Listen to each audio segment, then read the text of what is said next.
Hands up close are anything but smooth. With peaks and valleys, folds and rifts, there are plenty of hiding places for a virus to stick. If you then touch your face, the virus can infect you. But there are two extraordinarily simple ways you can keep that from happening: soap and water and hand sanitizer. So, which is better? The coronavirus that causes COVID-19 is one of many viruses whose protective outer surface is made of a lipid bilayer. These lipids are pin-shaped molecules whose heads are attracted to water and tails are repulsed by it.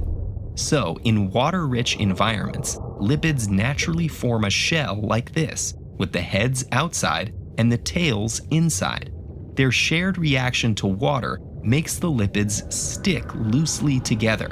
This is called the hydrophobic effect. This outer structure helps the molecular machinery of the virus break through cellular membranes and hijack our cells.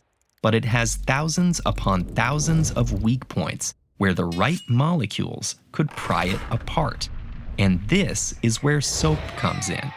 A single drop of any brand of soap contains quadrillions of molecules called amphiphiles, which resemble biological lipids. Their tails, which are similarly repulsed by water, compete for space with the lipids that make up the virus's shell.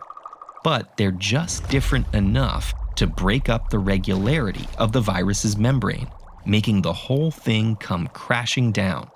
Those amphiphiles then form bubbles of their own around particles including the virus's RNA and proteins.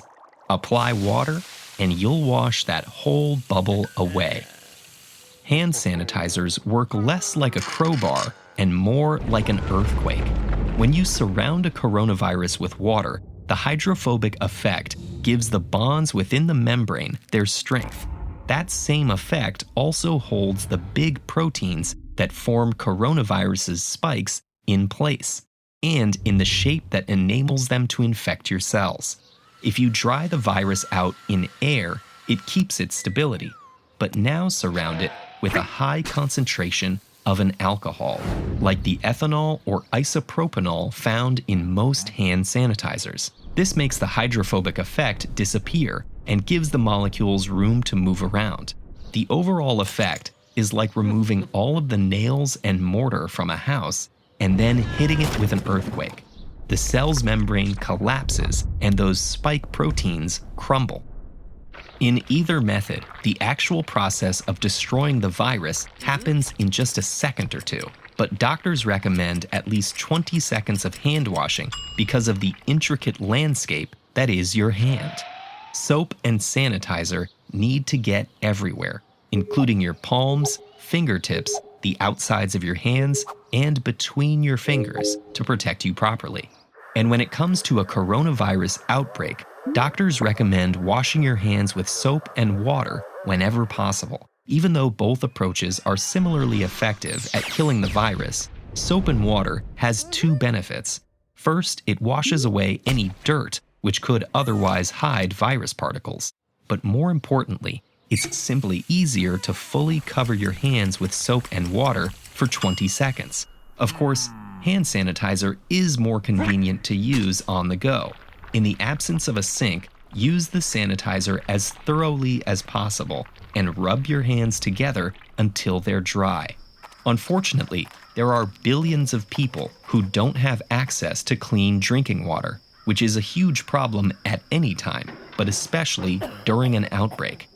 Researchers and aid groups are working to provide solutions for these communities. One example is a device that uses salt, water, and a car battery to make chlorinated water that kills harmful pathogens and is safe for hand washing. So wherever possible, soap and water are recommended for a coronavirus. But does that mean it's best for every viral outbreak? Not necessarily. Many common colds are caused by rhinoviruses that have a geometric protein structure called a capsid instead of a lipid membrane.